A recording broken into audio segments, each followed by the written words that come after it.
Yes, baseball world. Welcome along to another edition of Jay's Talk with Jay. Going to touch on a couple of subjects today, something I kind of want to address, but we'll do that after. Let's talk about today's impressive performance against the Detroit Tigers. Obviously, we haven't seen it, but from what I've seen on the stats, it looks pretty impressive. Vladdy seems to be on fire. He doesn't seem to be letting up, and all of the improvements he seems to have made seem to be making a huge difference already. Like Vladdy's hitting 600 at the moment in spring training. That's kind of impressive. And they're not just singles either or little bloopers. He's hitting with a lot of power as well, which could hopefully lead to big things during the regular season. Talking about Kirk again, obviously he's still got a hit. Maguire came in, he got a hit as well. I've been massively impressed with the pitching over the last few days. Ryu's obviously doing really well. Ray pitched today, Thornton came in, it looks like he's pitched quite well. And it's the number of strikeouts that seems to be catching my attention more than anything. Whereas we've always been an okay pitching team. But something seems a little bit different this season. And the pitchers seem to be getting a little strong. Again, spring training, who knows? But the results and the games played, a little bit apprehensive. A couple of results against the Yankees haven't gone our way. However, the majority of the games have been pretty tight. And that holds us in good stead. Again, spring training doesn't give us an accurate idea of what's happening, so I guess we have to really just wait and see how that pans out. But I've been pretty impressed with a lot of the pitchers, and I'll be interested to see who comes in for the likes of Hatch and Pearson, whether TJ Zeuch does get a chance. I was a little bit upset yesterday when they announced the players going down.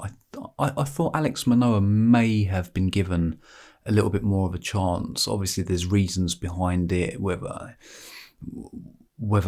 he's not going to get a lot of pitching time between now and the start of the season, and they obviously want to keep him moving just in case they decide to take a punt on him. I'm not sure if it happens that way, but that's what it seems to me. But yeah, a little bit disappointed. One or two of the other kids as well have looked pretty impressive, but at the same time, I also understand that the playing time is going to be important now. There's not a huge amount of time left before the season starts, and it's probably important that the main guys get as many at-bats now as possible, which again, today's starting lineup confused me a little bit. I thought we would have seen one or two more of the regular players maybe starting. Maybe that happens tomorrow, who knows.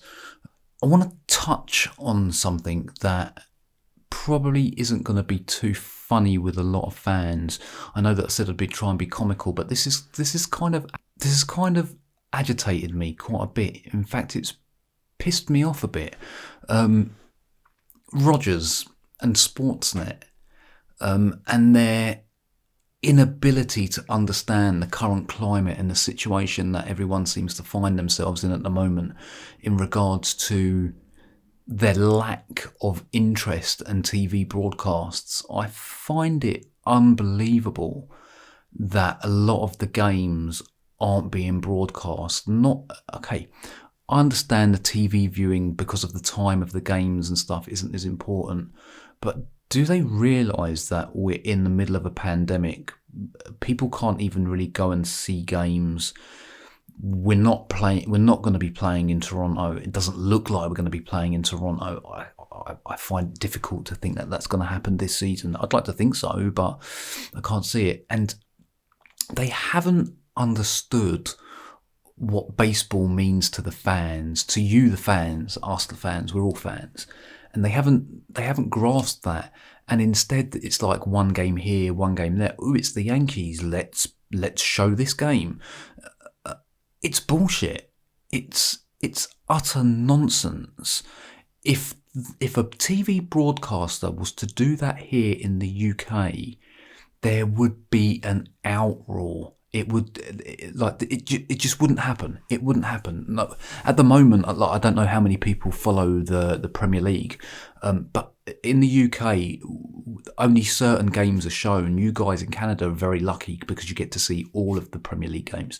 But here in the UK, it works slightly different with the TV licensing, and the games are shown between two broadcasters, and it's only a handful of games, so we get to see maybe 4 or 5 games at the weekend and maybe the odd game during the week, but that's it. All of the other stuff is just highlights. But we're used to that. During lockdown and during the pandemic, we have literally been able to watch every single game without fail. Every game has been broadcast, and we have been able to watch football after football, soccer after soccer, whatever you want to call it. For me, it's football, so you guys are going to have to suck it up. But that's the UK, and that's how they've been dealing with it. To me, Rogers and Sportsnet, they have a real disconnect with the fans. They haven't understood the situation at all. And by them hand-picking what games they're going to show and not even broadcast on the radio. Let's not talk about getting rid of the radio broadcast because it's upset me. I used to listen to a lot of games, especially at night. If I was DJing out in clubs or wherever, I'd be driving home, and obviously I can't watch it while I'm driving, so I would listen to it on the radio. And I love Mike Wilner. A lot of people probably disagree and say, nah, he's an arse. I like him. I like the way he comes across. I love the way he called the games. And he's just so knowledgeable when it comes to Blue Jays and Blue Jays baseball. So the fact that they got rid of him, I think, is a disaster. Although I have been following what he's going to be doing, and it sounds interesting. But no radio broadcast. Bad move. They think that everyone is watching it on TV and that's it. Well, in this case, they think that everyone can close their eyes and see it because there's no TV broadcasts. Now, if you're a sports fan and you follow a team, you want to be able to see that team play in some capacity. Obviously, we know that going to the stadiums in Toronto is not happening. Going to Florida to watch them isn't exactly a cheap affair either, probably for the most people. So I don't get how they can't be showing the games. Now, you would think that they've got a product. Not only are they the broadcaster, it's the broadcaster that owns the team. So surely they should be saying, hang on a second, we've just spent all this money on a marquee player in Springer. We need to make sure that we keep the fans engaged as much as possible. Damn, I would be showing the games and then repeating it and repeating it and repeating it. I would literally be doing it until you threw up, because that's the only way that people are going to really get it, that they're making the effort. You go and spend all this money and then you say, ha ha ha, we're not going to let you watch him because we're dickheads. Now, might be coming across a bit harsh, but like I love watching spring training games. You get to see some players that you don't normally get to see, and you can see what the future holds. But you can also get to see what our reserves, the guys that are sitting there waiting to get in when Vladdy gets injured or Springer gets injured or whoever it is, and we're not getting the chance to do that. And I just think that it's an outrage. And Rogers, Sportsnet, you probably think, I don't care what this guy's got to say. Well, you know what? You may not care what we have to say, but we will react to the way that you act. And at the moment, it's disgusting. You need to sort your act out, and you need to fix things up, and you need to do it sharply, because a lot of fans will lose interest before the season's even started, and you want the fans on your side, because without them, you're nothing. Don't try to think that you can do it without the fans, because trust me, when you move back to Toronto and no one's interested, then you're going to have a different ball game to play totally. So it's like I say, it's annoyed me. And what do you, the fans, think? What's your thoughts on this? Because like for me, obviously I live totally thousands of miles away, so it's unlikely that I would get to see games anyway at the moment. But you you are unable to do a lot of things at the moment. Like over here, we still can't even go and eat in a restaurant at the moment. That's how crappy it is. And I'm not just talking like little areas, the whole country, lockdown. You cannot go and eat in a restaurant, full stop. So like the one thing that I do have is sport. I love my sport, as you can probably tell. And Rodgers have literally just gone like that. Now, I'm sure that's not going to be the case when the season starts, and I'm sure that they'll be showing every game. You'd like to think so, but it makes you wonder what Rodgers actually think about the Jays fans and about baseball as a product. They obviously don't think its value is worth that much, because surely they would have been showing the games anyway.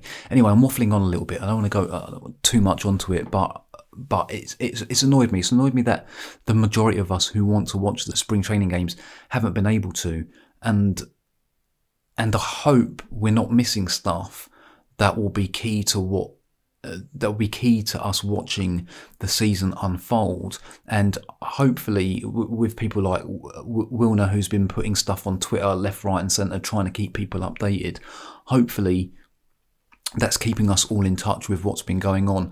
Before I end this episode, I want to say a big shout out to all of the Instagram accounts out there at the moment. I've followed a few, and a few have followed me back. So thanks as always for the support and stuff on this. It's not easy, and I'm getting there slowly.